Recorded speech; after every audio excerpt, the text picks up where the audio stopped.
தரித்திரத்துல இருந்தது உண்மைதான். ஒரு நேரம் அரிசி வாங்க முடியாம கஷ்டப்பட்டது உண்மைதான்.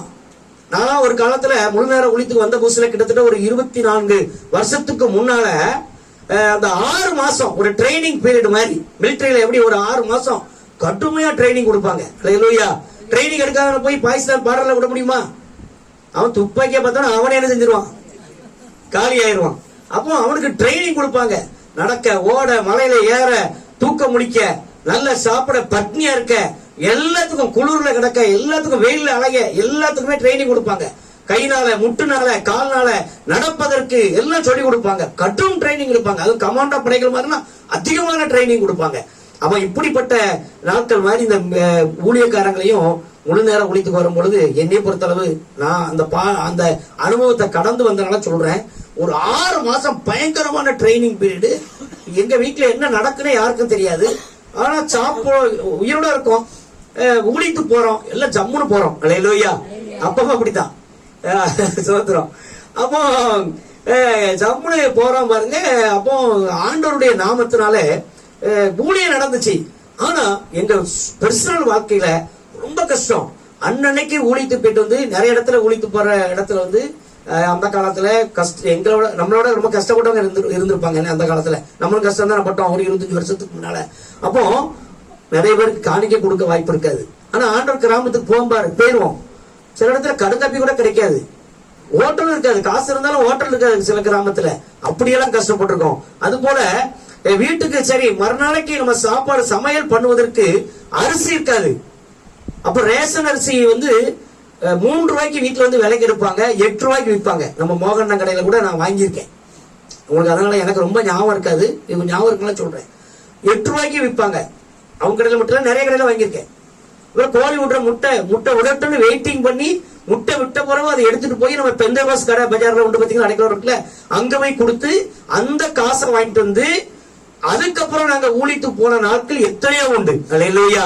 ஆனா யார்கிட்டையும், எங்க கூட பிறந்தவங்ககிட்டயோ, எங்க சொந்த பந்தங்கள்கிட்டயோ, இல்லைன்னா எங்க நம்ம ஊழித்திருக்கவங்ககிட்டயோ நாங்க இன்னைக்கு இவ்வளவுதான் அரிசி வாங்கணும், இன்னைக்கு 100 கத்திரிக்காய் தான் வாங்கணும், 100 தக்காளி தான் வாங்கணும் நாங்க சொல்லலங்க. அல்லேலூயா. ஏன்னா ஆண்டவரே எங்களை நடத்தின விதம். அப்ப தேவன் தான் நம்ம எஜமான், அவர் தான் நம்ம முதலாளி, அவருக்கு நம்ம ஊழியம் செய்யறோம், அவர் நடத்துவாரு அப்படின்னு சொல்லி விசுவாசத்தோடு இந்த 6 மாசத்தை கடப்பதற்கு தேவன் உதவி செய்தார். அல்லேலூயா. அதுக்கப்புறம் கொஞ்சம் விசாலத்தை கொடுத்தாரு. அப்புறம் அப்படி இப்படிமா ஓரளவு கிருபையா என்ன செஞ்சிட்டாரு, நடத்திட்டு போயிட்டாரு. இப்பவும் கிருபையாய் கர்த்தர் நடத்தி கொண்டிருக்கிறார். கரங்களை தட்டி ஆண்டவரை சோத்திரம் பண்ணுங்க. அல்லேலூயா. கத்தமளவே சொல்லுங்க.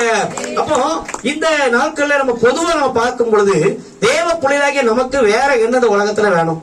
எல்லாமே இருக்கு. 3 நேரம் சாப்பாடு இருக்கு, உடுத்த துணி இருக்கு, இருக்க இடம் இருக்கு, சொந்தமா பெரிய பங்களா இல்லாட்டாலும் வாடகை வீட்லயாவது நல்ல நிம்மதியா குடியிருக்கிறதுக்கு ஆண்டவர் உதவி செஞ்சிருக்காரு எல்லாருக்குமே. அப்புறம் நிறைய பேருக்கு நம்ம 90% மக்களுக்கு, தேவ பிள்ளைகளுக்கு நல்ல ஒரு வீட்டையும் என்ன செஞ்சிருக்காரு, கர்த்தர் தந்திருக்காரு, நல்ல வாகனங்களை தந்திருக்காரு, நல்ல குடும்பங்களை தந்திருக்காரு, நல்ல பிள்ளைகளை தந்திருக்காரு, நல்ல பேரம்பேத்திகளை கூட என்ன செஞ்சிருக்காரு, தந்திருக்காரு. அல்லேலூயா. அப்போ நம்ம வேற எதையா நினைச்சு நம்ம வந்து ஆண்டவரே நாளைக்கு அரிசி 1 கிலோ தேவை ஆண்டவர் அப்படி யாராச்சும் ஜெபம் பண்ணணுமா? 1000 ரூபாய் கேஸே போன் அடிச்சு என்ன செஞ்சிருது, வீடு தேடி டக்குன்னு என்ன செய்யுது, வருது. அல்லேலூயா. சத்தமாடலே சொல்லுங்க. அப்ப உண்மை இல்லையா? யாராவது போய் அங்க போய் நம்ம கியூல நின்றுட்டு இருக்கோமா? சத்தமாடலே சொல்லுங்க. அப்ப அருமையான தேவனுடைய பிள்ளைகளே, அப்போ ஆண்டவர் சொல்லுகிறார், நான் உங்களை கீர்த்தியும் புகழ்ச்சியுமாக என்ன செய்வேன், வைப்பேன் என்று சொல்லி இந்த வருஷத்திலே நமக்கு வாக்கு பண்ணுகிறார். அல்லேலூயா. சத்தமாடலே சொல்லுங்க. அப்ப அருமையானவர்களே, அந்த தேவன் நம்மை நடத்துவதற்கு ஒரு போதுமானவராய் இருக்கிறார். வேற என்ன நமக்கு வேணும்? எல்லாமே இருக்கு ஓரளவு. இன்னும் வந்த நம்ம வாங்கிக்கிட வேண்டியதான். என்ன வந்த நம்ம துறையப்பட முடியும்? அப்ப வந்த எல்லாம் வாங்கிக்கிற வேண்டியதான், அது வேற விஷயம். ஆனா நமக்கு அடிப்படை வசதிகள்லாம் இருக்கு. ஆனா ஆண்டவர் சொல்றாரு, நான் உங்களை கீர்த்தி புகழ்ச்சியுமாக வைப்பேன். அப்ப நம்ம இன்னும் கீர்த்தி புகழ்ச்சியுமாக கர்த்தர் வைக்கன்னு விரும்புறாரு. அல்லேலூயா. சத்தவரலே சொல்லுங்க. சாப்பாட்டுக்கே கஷ்டப்பட்ட ஒரு காலங்கள் போய், துணிமணிக்கே கஷ்டப்பட்ட ஒரு காலங்கள் போய், ஒரு நல்ல பண்டம் செய்யணும்னா என்னைக்குடா சம்பளம் வரும் அப்ப செஞ்சுக்கலாம் அப்படின்னு சொல்லி பார்த்த காலங்கள் போய், நினைச்ச நேரத்துல நினைச்சத சாப்பிடவும், நினைச்ச இடத்துக்கு நம்ம பிரயாணப்படவும் தேவன் நம்ம எல்லாருக்கும் உதவி செய்திருக்கிறார். அல்லேலூயா. சத்தமரலே சொல்லுங்க, சத்தமரலே சொல்லுங்க. உன்னை சீரச்சித்தவன் உன்னை மறப்பா